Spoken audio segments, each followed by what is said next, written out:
My name is Amanda Chisholm. I'm a senior lecturer across the School of Security Studies, and I'm also a chair for this series. We've had such a great lineup of previous speakers, and today is absolutely no exception. I am very pleased to welcome Dr. Hilary Briffa. Dr. Briffa will be presenting her new research on COVID-19 and the challenges and opportunities to small states. What an important and timely topic. I won't go over the abstract in too much detail because I don't want to give any spoilers ahead of her presentation, but the paper considers experiences of small states whose inherent vulnerabilities are being exacerbated by the pandemic, but also how these states have proven resilient in various ways. And then Hilary does a great job of talking about this within the broader context of how insular nationalism versus more global cooperation can potentially prove the different implications that these processes can prove. So Dr. Hilary Briffa is a lecturer in defense studies at King's College London, and she's working primarily within the Defense Academy of the United Kingdom. This includes the Royal College of Defense Studies and the Joint Service Command and Staff College. She is the founding member of the Center for Ground Strategy at King's College London, where she completed her PhD in war studies. Previously, she's taught across a variety of different universities in London, so has ample amount of teaching experience. But in 2015, she was appointed an associate fellow for the Royal Commonwealth Society, and in 2016 became a recipient of the US State Department's inaugural Emerging Young Leaders Award. As of August 2020, she is currently one of the inaugural non-resident Hans J. Morgenthau fellows at the Notre Dame International Security Center, studying grand strategy and its larger conceptual and historical contexts. I need to mute my email. Great, lovely live recording. So we welcome Hilary, and thank you so much for joining us today.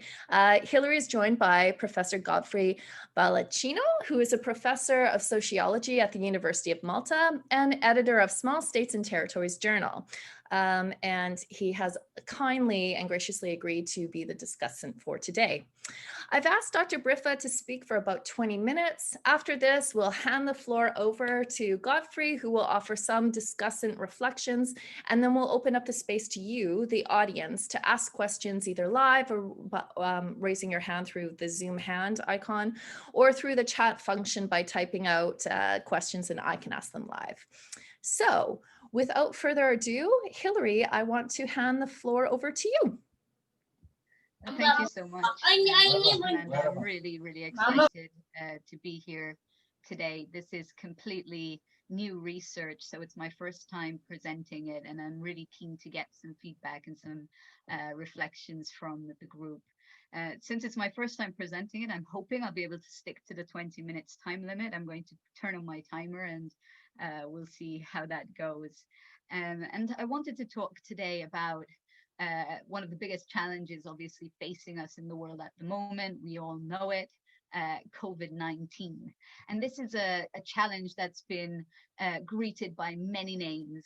Some are very scientific and some are a bit more emotional. And one which stands out in my mind is one that was bestowed by pop icon Madonna in a very understandable rant about the virus from her slightly less understandable bathtub in Lisbon, as she sat there with rose petals strewn around her. And she said, "It's the great equalizer. It doesn't care how rich you are, how famous you are, how funny you are, how smart you are, where you live. What's terrible about it is it's made us all equal in many ways. And what's wonderful about it is it's made us all equal in many ways." And this very bizarre post, which was later removed from social media, received quite a lot of backlash from critics who were very quick to point out that the impact of COVID-19 was not going to be received in the same way by the privileged and the vulnerable. And despite the warm sentiment, which I'm sure she intended, where you live does matter when confronting COVID-19. And so I think that there are quite a few lessons which we can take from this bathtub in Lisbon to understanding the impact of this pandemic on some of the smallest states in the international system. I'm not going to go into a long definition of what I mean by a small state, but suffice to say, it's states that have some of the smallest shares of global territory, GDP, and population. However, what matters for this discussion is not necessarily a threshold or a specific number of any of these things, but what the impact of that is. And Godfrey Baldacchino calls this the small scale syndrome. It refers to the fact that there are particular qualities which become more important as size decreases. So small states face different challenges and adopt different sets of behaviors to respond to them than their larger counterparts. And these are the ones that I'm going to be discussing. At the same time, I want to make it clear that the small modifier should be thought of as very literally. It doesn't necessarily mean that it should be equated with weakness. A small state can still leverage other resources in order to build resilience and to act as a small power. And so this should not automatically be equating small with weak. So what are some of these characteristics that I'm going to try to cover in this presentation?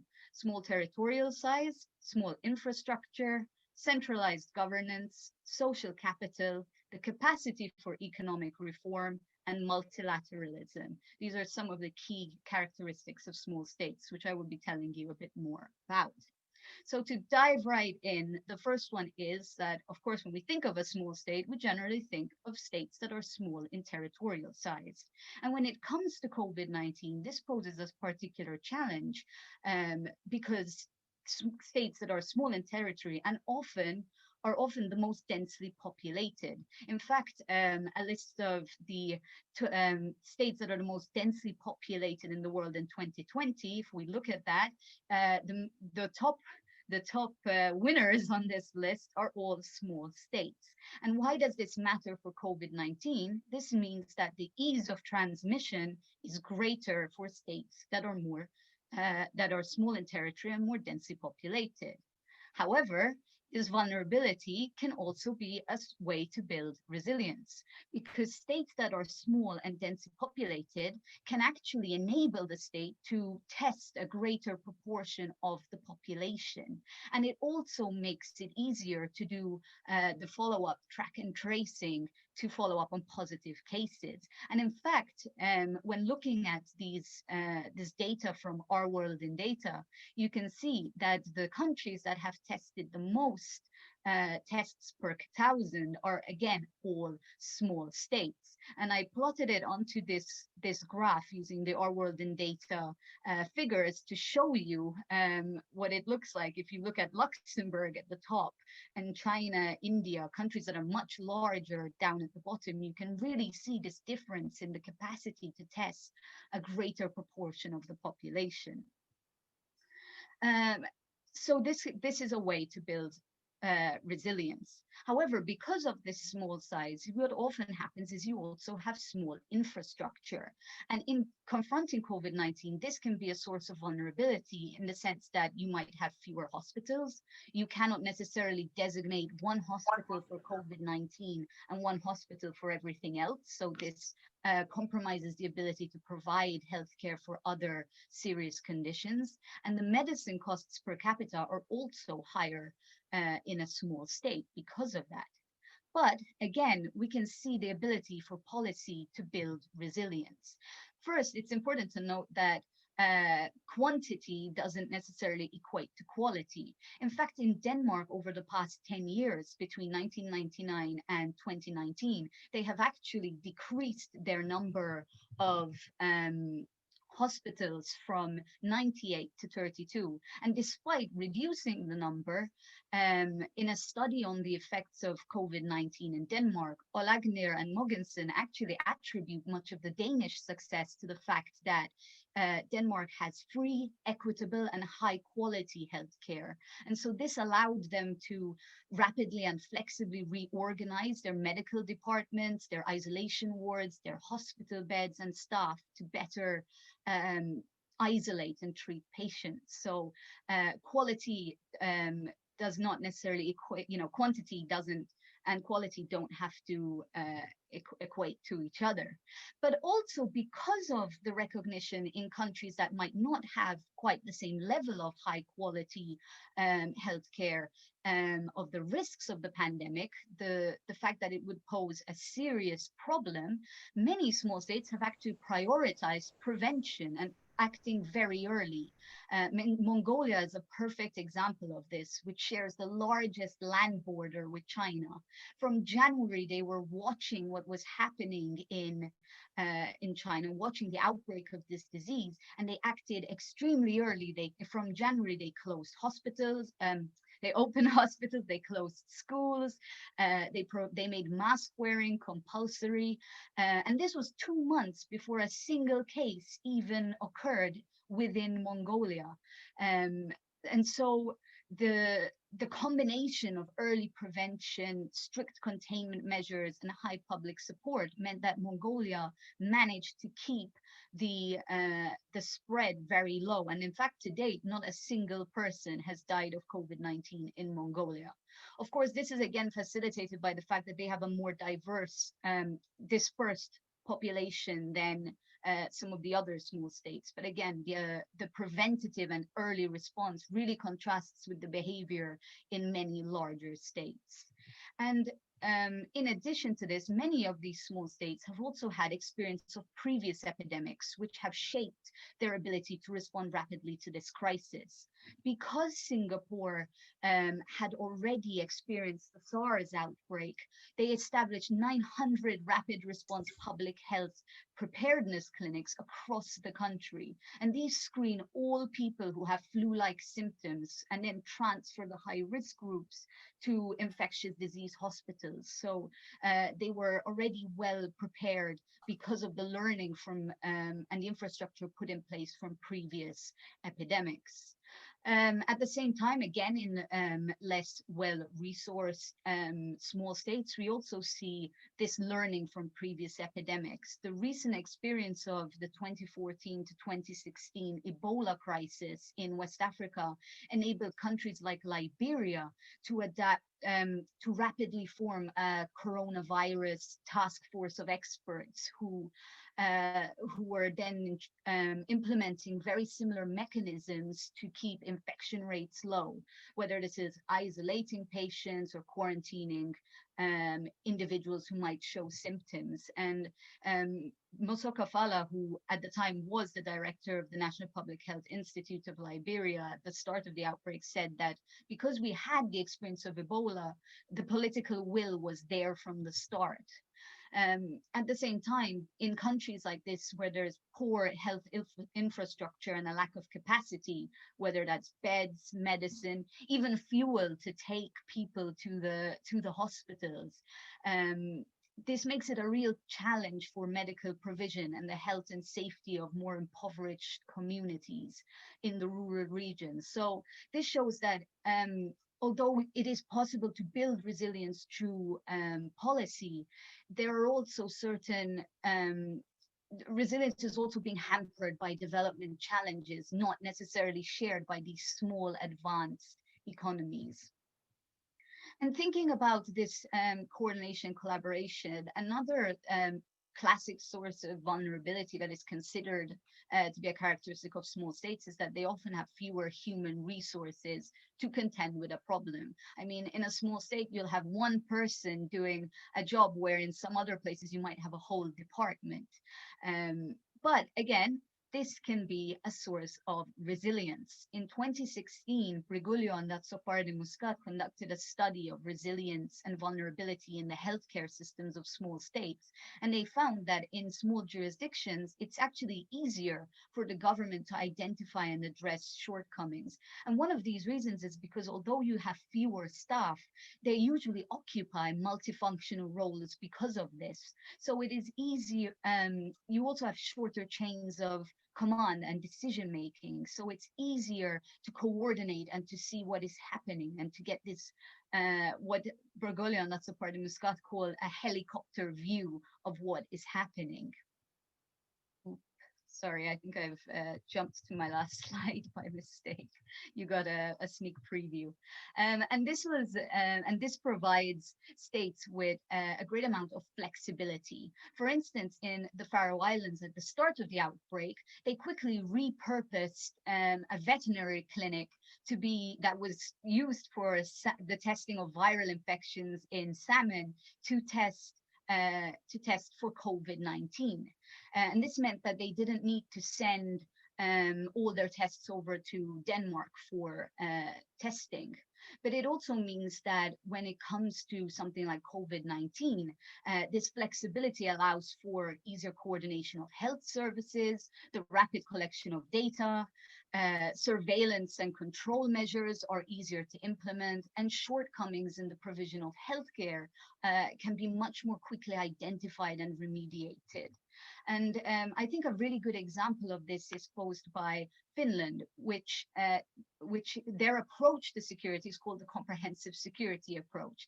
And in Finland, on a monthly basis, they get together as a security council, which consists of the ministers together with the head of the police or the head of the border guard and members of business to talk about issues of Finnish national security, but also risk and the risk assessments. And so this means that everybody knows each other. They're already used to having a dialogue with each other. So once a crisis breaks out, they're better positioned to rapidly respond.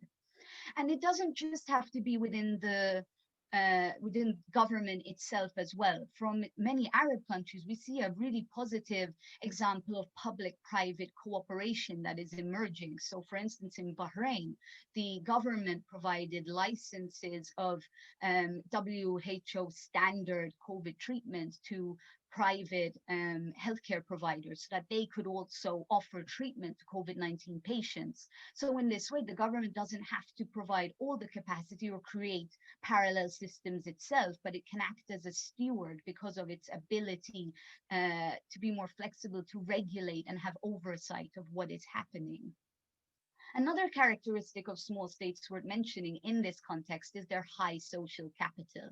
And Godfrey Baldacchino explains that this refers to the resourcefulness of a people to respond positively, collectively, and responsibly to an identified challenge.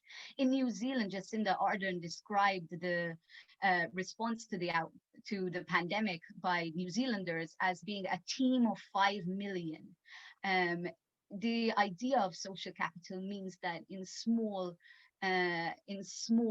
highly networked and peripheral small states, you can have much more community cohesion to respond to a challenge. And we see this in Uruguay, for instance, where even though there wasn't a national lockdown, there was very high public compliance that meant that Uruguay managed to keep infections low, unlike some of its larger neighbors like Brazil or Argentina. But this compliance and making the most of social capital doesn't come from nowhere, of course.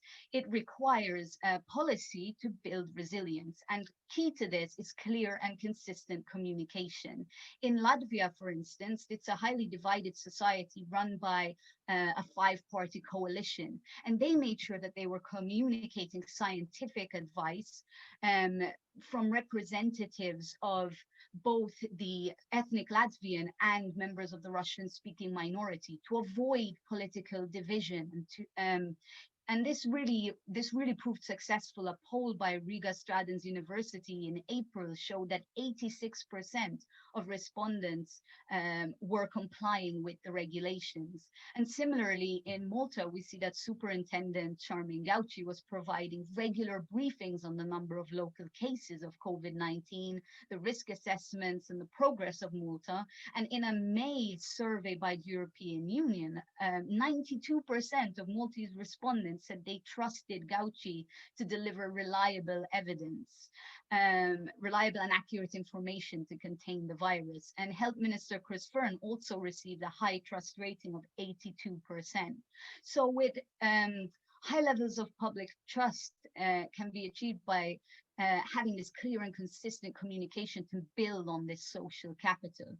But the Maltese case also shows the problems when this is absent, because Malta was extremely successful in navigating the first wave, and then policymakers were by July, it seemed like the virus was over, and policymakers were then too hasty to try to make the most of summer tourism. They held mass events such as this swimming pool party in the picture, and advertised a number of big music festivals in September, even as other countries were obviously not doing this sort of thing for public health reasons. And so the government was saying one thing and health officials were saying another, and there was a lack of this clear and consistent communication, and compliance broke down, and Malta actually a second wave surged, and it has one of the highest rates per capita in Europe at the moment. So it shows how there needs to be this policy-based communication and consistency in order to make the most of social capital. It also shows that in countries like Malta or Monaco, it might be much easier to comply because you have a safety net to fall back on. In some other countries, particularly in Latin America, the majority of workers, for instance, in Paraguay, 65% of workers are in the informal economy. And this makes it extremely difficult to go into something like lockdown, which becomes a matter of not being able to get your daily bread. And this was compounded by the leadership failing to comply by their own regulations, such as many of the elites partying at a wedding for the leader's daughter, was the police were clamping down hard on the public. And so protests erupted because there was this lack of A, clear leadership, B, a sense of consistent direction, and C, not enough of a social safety net for them to fall back upon. And this shows that there's an economic component to all of this.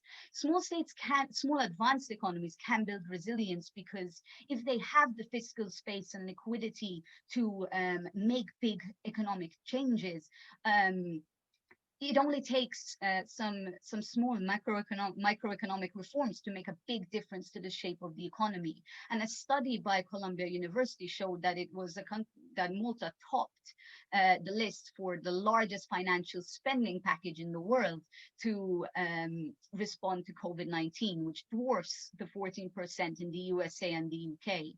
But not all countries have recourse to this fiscal space and liquidity to undertake these kind of measures. And I want to draw a final word of attention to the particular challenges of small developing economies, because just like states in the world are not all created equal, so are small states. And small states have and these small islands in the small island developing states in some ways were the winners of the public health crisis. Many of the ones pictured in this map that I've put forward haven't had a single case of COVID-19.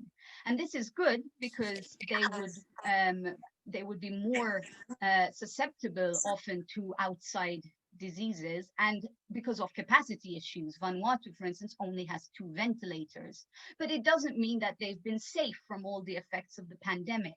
The pandemic brought to a halt tourism, which makes up 69% of the GDP of a country like the Cook Islands. It affects the fishing industry because boats cannot go into ports thanks to the bans. And as if that wasn't enough, Cyclone Harold hit in April. So many of these islands were also then dealing with the the fallout of a cyclone. And because they are remote, they might have been remote for the disease, but they're also going to be remote from the financial centers necessary to make a recovery. And for this reason, the prospects of global recession will hit them the hardest.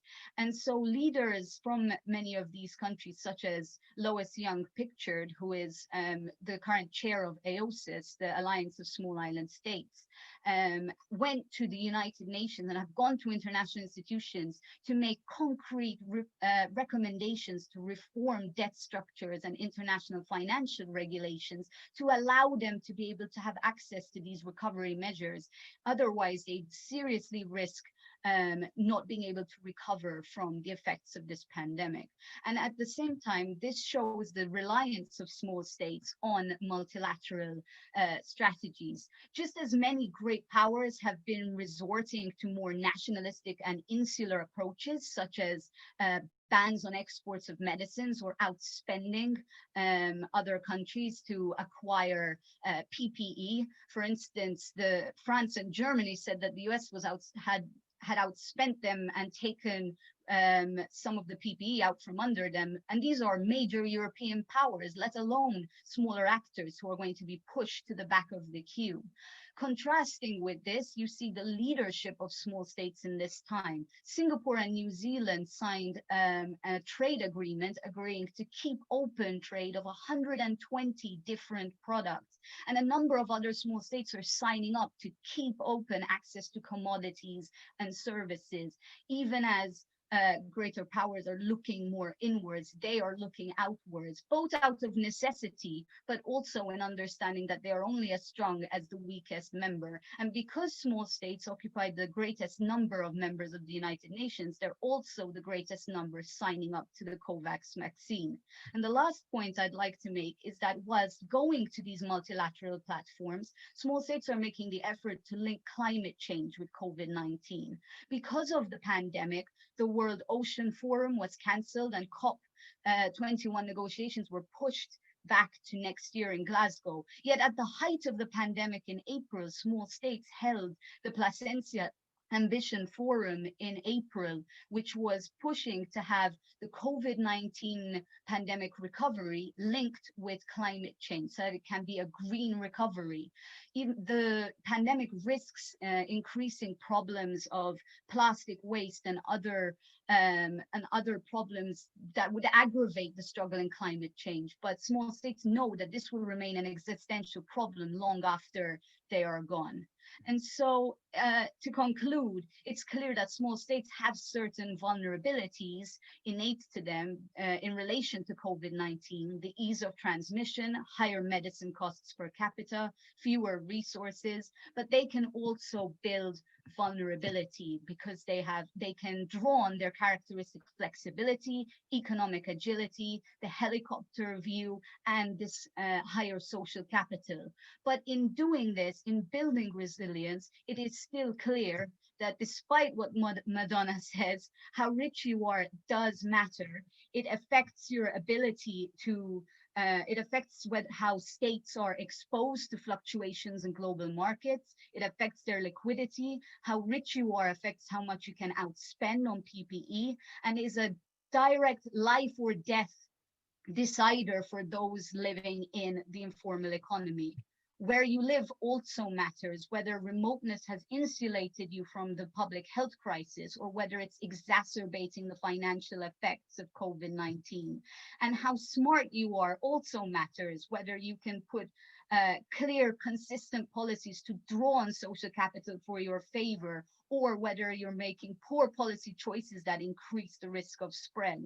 And even when small states come up with smart proposals such as debt reform or climate for a green recovery to all of this, there's only so much they can do alone. It still depends on greater powers putting their weight behind these proposals, supporting them. And this is troubling at a time when many larger actors are increasingly nationalistic.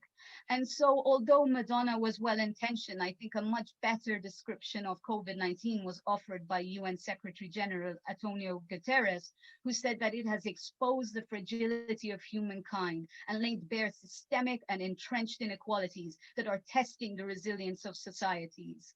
If we don't have concerted international cooperation, the small advanced economies might remain buoyant, but the great non-equalizer risks leaving many other small states behind. So thank you for listening, and I look forward to your feedback and to discussing this further.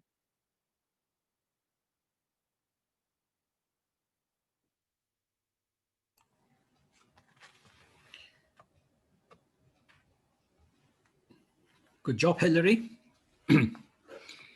I was waiting for Amanda to say a few words, but apparently she doesn't have to, so we'll dive right in.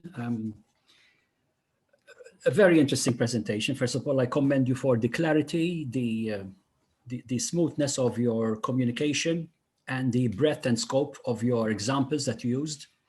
It's quite refreshing to come across somebody with a good sense of world geography and world history, and trying to connect the dots among what seem to be fairly disparate episodes, of course, in that geography and history. I think it's to your credit that you were able to do this. While you were showing pictures of Jacinta Ardern of New Zealand, you also reminded me of another interesting point that has a gender dimension. Some people are arguing that the politicians who have been most successful in handling the coronavirus epidemic have actually been females. So apart from Jacinta herself in New Zealand, of course, there's Tsai Ing-wen of Taiwan.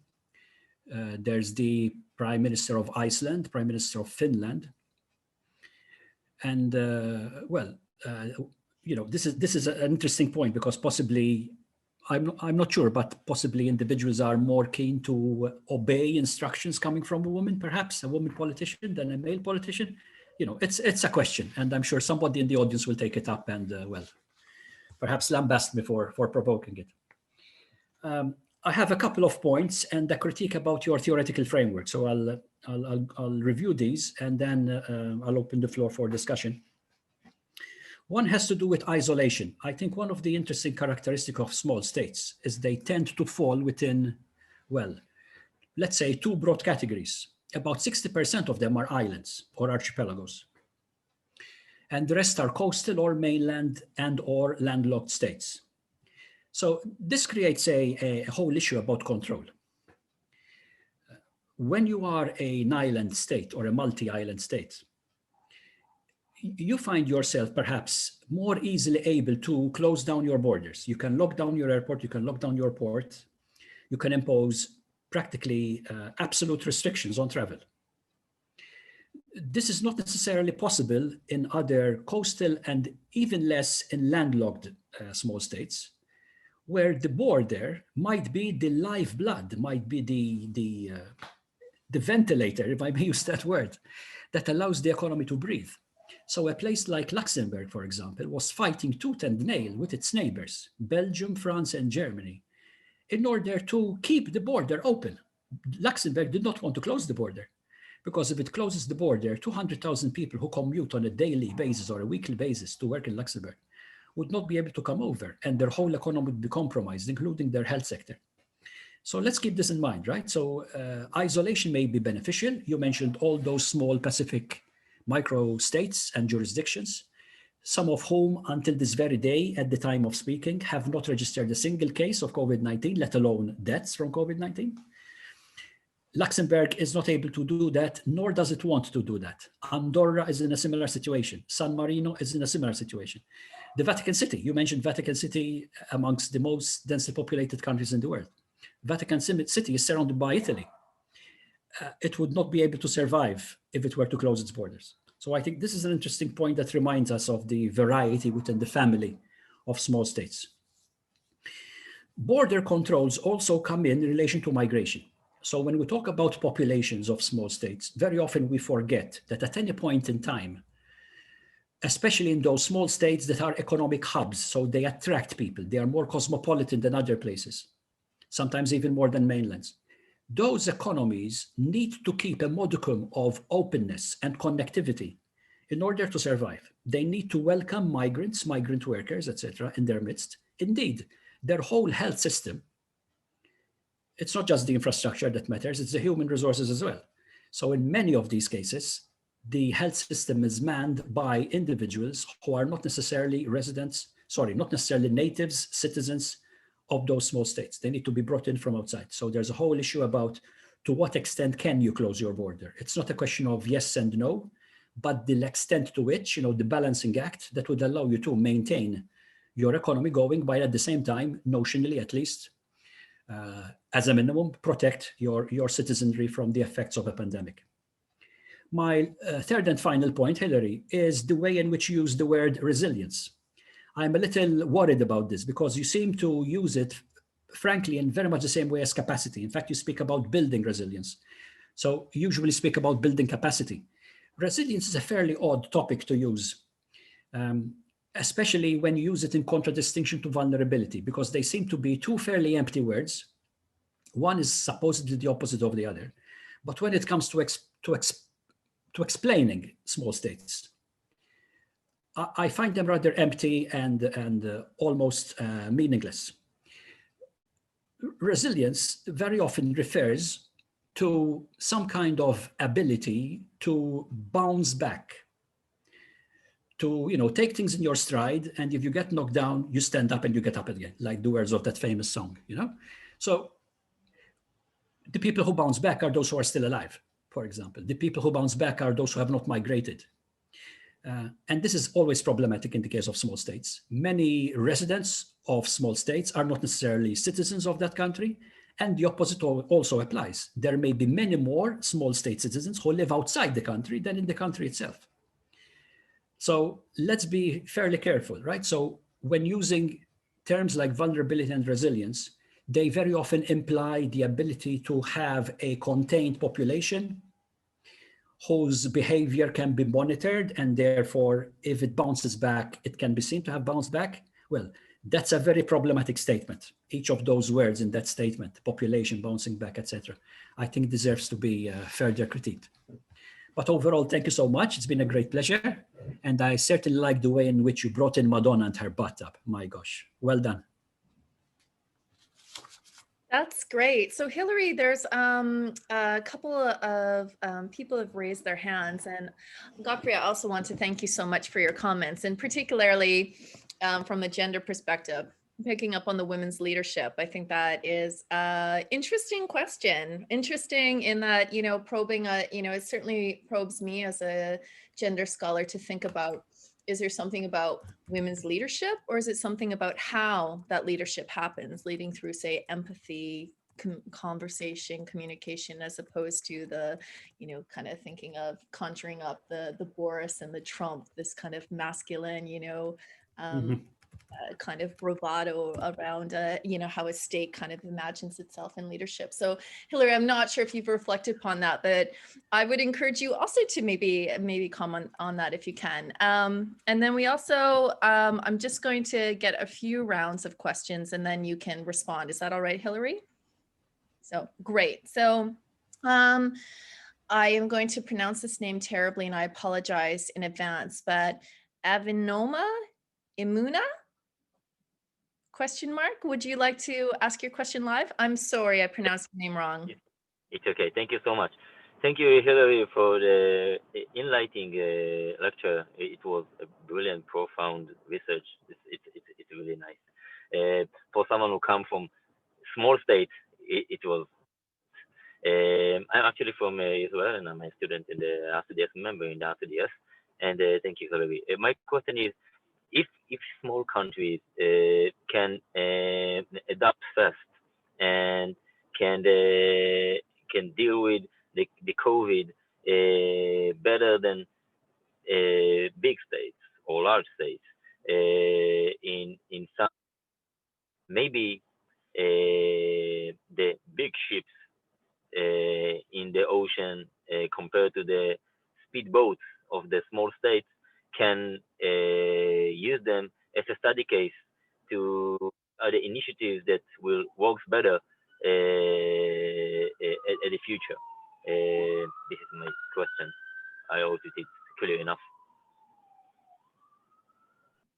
Great. Thank you for asking that. And then just the final one that was put in the chat, Hilary, and then we'll hand the floor back to you to respond, was we have one from Dick van Broekhoven, who asks, would your conclusion also apply to large cities, which some could argue are also small states? So great questions. I'll hand the floor back over to you.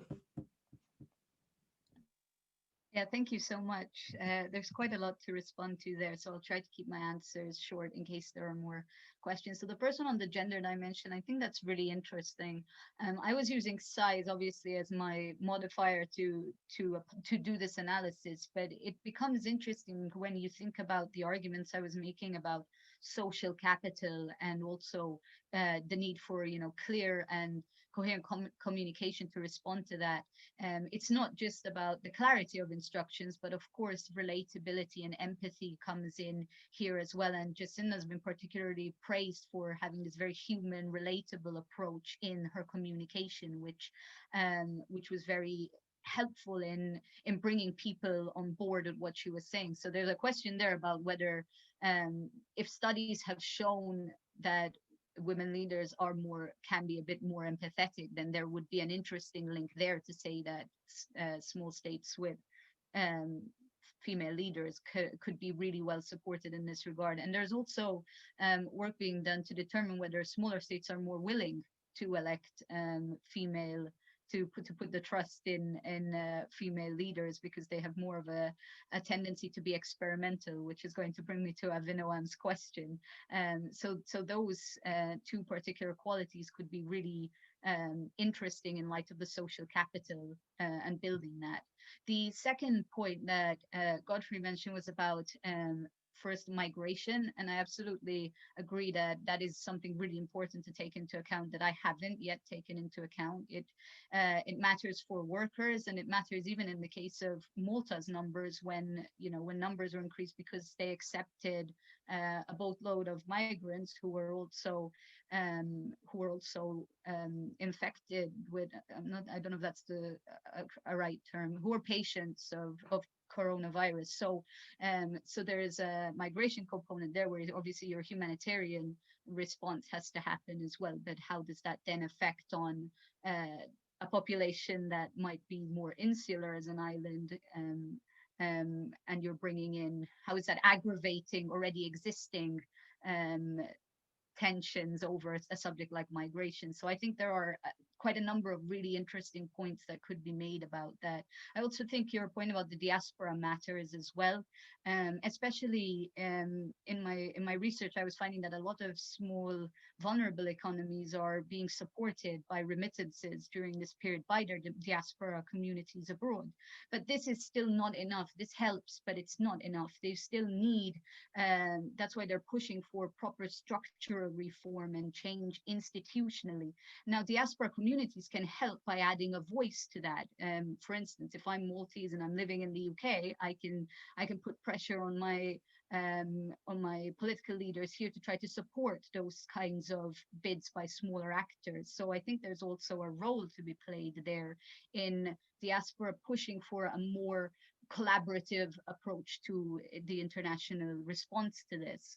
And the third one is your point about my framework. And I use the resilience and vulnerability because those are the terms that Brigulia, Natsopard, and Muscat were using in their study of healthcare and small states. So I adopted the framework based on the literature that already exists. But I think you made a really interesting and valid point that I sometimes did interchangeably with building capacity. And I think I'll go back and look at it there and see whether adapting some of that language will better communicate what I was trying to say about those points. And so coming to Avinoam's question, even though I am personally not entirely convinced that a country like Israel counts as a small state given your weight of world influence, but I think you raise an excellent point about so the question was whether small states can be used as best practice and examples for larger actors because they've done so well in particular areas. And I absolutely think that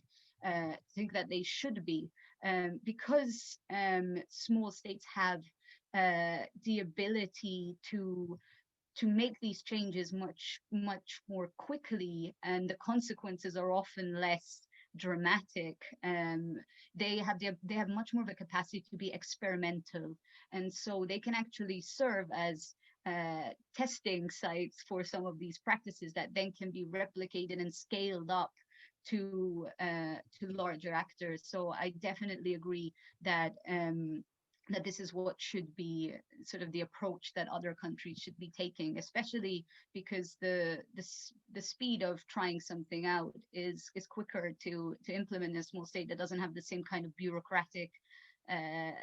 bureaucracy. And if something goes wrong, the bounce back, there is in this case I do mean the resilience to bounce back is often facilitated again because of that flexibility and agility. So yes, Avinaam, I think that bigger countries should perhaps be looking to the smaller ones for some examples of what to do, instead of us always presuming it should be the other way around. Yeah, although again, it should always be done by adapting it to the context, in the same way that what works well in a big state might not necessarily work well in a small state because of the different characteristics. What works extremely well in a small state to make it work in a bigger state might need adjustment. So it's always bearing in mind that there are particular qualities that are different depending on this small scale syndrome or when scaling up. Great. Thank you, Hilary. Marinos has a question. First of all, thanking you for your presentation, and just wants to ask if you have any comments about the consequences of COVID-19 on small states' defense, hard security policies. Yeah, this is an interesting question. I have a few ideas. I haven't looked at this in detail, so they might not be as cohesive. But the first one is that I think that it's precisely because of geopolitical defense strategies that some small states have been particularly well placed to respond to COVID-19. In Latvia, because of the geographic positioning, there is a high prioritization of military and civil society preparedness. And so because of the complexity of the contemporary international security environment, Latvia made comprehensive defense a defense priority in 2019. And this is intended to make this small country with this big imposing neighbor able to combine all of its state institutions and municipalities with civil society and business to be able to better respond to threats and to keep the economy buoyant. So there is ongoing training across the different ministries, the transport, communications, health, education, all of these sorts of things, which have helped the country to keep their institutions functioning in times of crisis. So when coronavirus emerged, you already had this comprehensive defense, which facilitated close coordination between government, society, and the medical community. So this is one way that thinking about defense actually prepared the country for COVID. Now, if you're asking about the implications the other way, whether it's aggravated some of these tensions, certainly we're seeing risks in countries where there are already conflicts, particularly on the African continent, that there is a risk of opportunism as a result of this, seeing that the world's attention is elsewhere and occupied and resources are elsewhere, is providing a window of opportunity. There is a chance that some of the tensions in Nagorno-Karabakh are a symptom of this as well, where tensions have flared and where the world was perhaps not as forthcoming with support because they're obviously busy trying to deal with a pandemic, but also increasingly being more insular in their approaches to these problems. And then there are some of the security concerns that we can think of around things that I just mentioned, like migration. How is this affecting, you're closing borders, you're trying to insulate from a pandemic. What happens if you've got an issue like migration, which involves the crossing of borders, if you've got people who need to come into your country who might be patients? So I think in these cases, we are also seeing that it's putting pressure on these kinds of tensions. I think what that leads actually quite nicely to is to think about, I know you touched upon this on your presentation, but also thinking about what Eden highlights and what I'm thinking about too is, so Eden says Bosnia is a small state, highly divided society, high rates of unemployment. And I wonder if you have reflected upon the cohesion of the state in how it matters in the broader ability to continue with security. Because I'm also thinking not just, around ethnic divides, for example, or class or race divides, but also we see globally a huge increase of domestic violence, right? And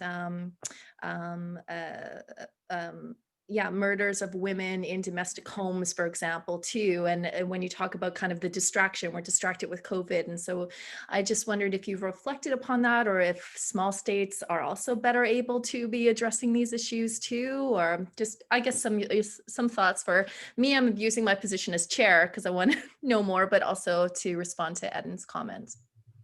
Yeah, I think we have seen some examples where of this success across divided societies. I did mention in my presentation example of Latvia, which is ethnically divided and has a 5-party coalition. And in these cases, what's proven to be most effective is having the advice come first from representatives of all groups, but B, to be delivered by scientific experts and epidemiologists, so that it's not given this it's not politicized in the way we're seeing it has been in the United States. It's considered there's much more of this is the expert advice, and everyone's banding along to it. And this was done as well in New Zealand, where they made sure that across the political spectrum, the same message was being put out. So there was coordination across political parties, across the different, and even this is why the civil society engagement, even with business leaders, so multipliers who get this message out, everyone needs to be speaking from the same page. In terms of the gender question, I do mention in the longer version, this was me trying to condense almost 10,000 words into key takeaways, but I do emphasize that some of the problems are obviously going to not only increase the social divide, but also that within that, for instance, women are being hit even harder, where I said that in countries that have a high proportion of the working population in the informal economy, in a lot of countries, that's the majority of that. Again, looking at if you dig into the figures, that's disproportionately women. Now, coming to the question part of whether I think small states can or cannot deal with this more effectively. And I think this is where the point I was trying to make about building resilience through policy is so important, because the social safety nets that are provided in these cases can have different outcomes. So I look at in the longer version of the paper, I compare the case in El Salvador, which is the smallest and most densely populated of the Central American countries, and where more than half the population works in the informal economy. I look at this case, and a study by the LSE showed that there has been such a problem of people not having access to social security and pensions and medical insurance that they're having to stop treatment for chronic conditions and sell their possessions, go hungry. And in contrast, there's another small state, Cape Verde, which was much more successful in reaching these vulnerable groups, because many of their informal workers are actually registered under the social system. And this can be an advantage in a small state, because if you have a small population, then there are fewer beneficiaries of the system, and the system is less complex to manage than there is in a much larger country like Brazil.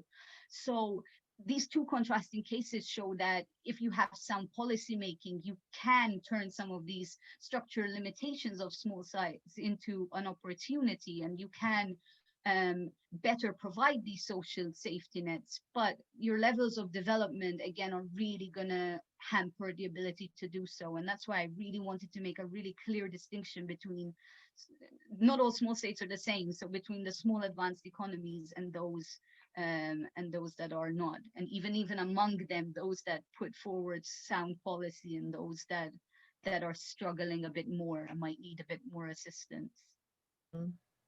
All really great points. And gosh, I mean, this does highlight how, social inequalities that existed pre-COVID are certainly exacerbated, right? And we see that in large states as much as small states, that sort of things happening. And I guess it remains to be seen what the fallout of this. And certainly Eden has a very important statement about we could maybe expect to see more failed states in the aftermath of COVID. Like let's see, right? Let's see. It remains to be seen here.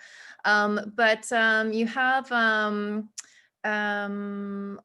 Claudia who mentioned, again about when we're distracted by COVID, right? What happens elsewhere? But, Claudia mentions, a large production of Western media is focused on COVID-19, largely on numbers of cases and deaths per country, but has largely discursively excluded small states. Or she asked that, have small states been, excluded from this? And if so, what sort of effect has this had on small states' responses to COVID?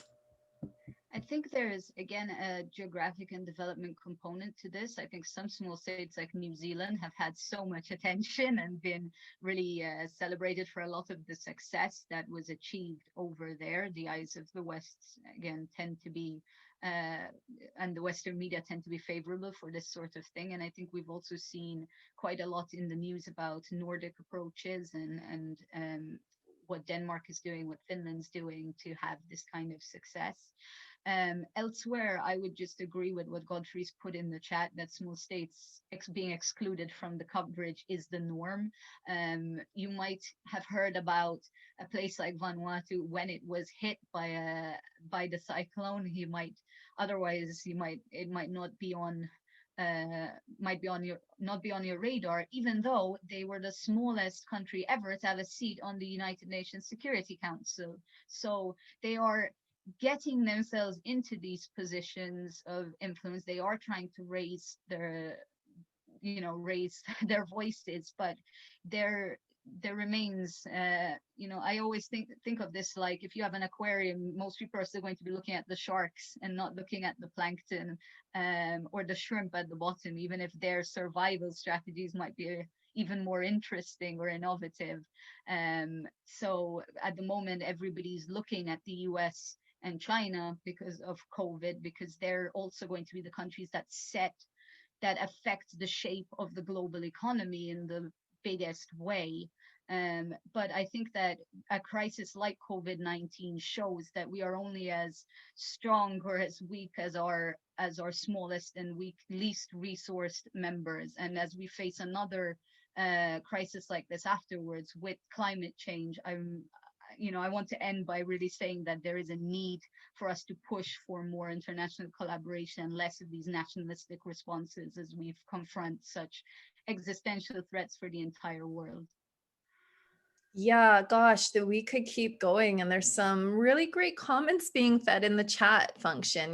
Carl, again, highlighting New Zealand, right? He said more than 10% of New Zealand Defense Force is now employed full-time in managing isolation facilities, which is proving to be a real challenge in the maintenance of traditional defense business, right? And this we see this in the UK with the military also being called in to do, or at least in the first peak, to do a lot of the work. In Canada, you see this as well too. So, these are considered, I guess, medium or larger states too. So these do raise questions of what the pandemic, how it impacts on more of kind of traditional sense of security and who does what, and broader resourcing issues.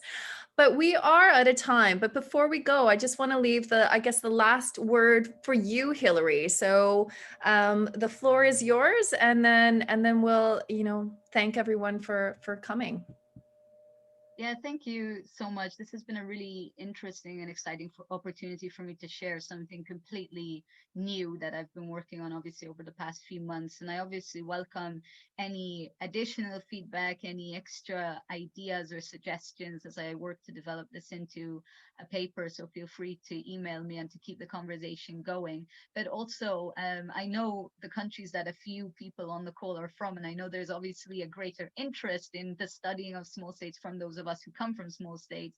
But just as Claudia's question pointed out, we need to be doing our best to raise that attention and to raise that voice, even in fora where we're talking about other things. If you're at a talk where you're talking about escalating US-Chinese competition, think about how this impacts on the countries involved in One Belt, One Road. Think about how this affects the countries in the Pacific. If you're thinking about climate change and you're worried about it too, think about how this cannot be confronted by small states alone, but also by the greatest, most industrialized nations. So my last point would be really just an appeal to, as many countries become more nationalistic and more insular, to try and keep pushing for openness and solidarity as we move forward in wherever you work or wherever your academic interest lies. Thank you.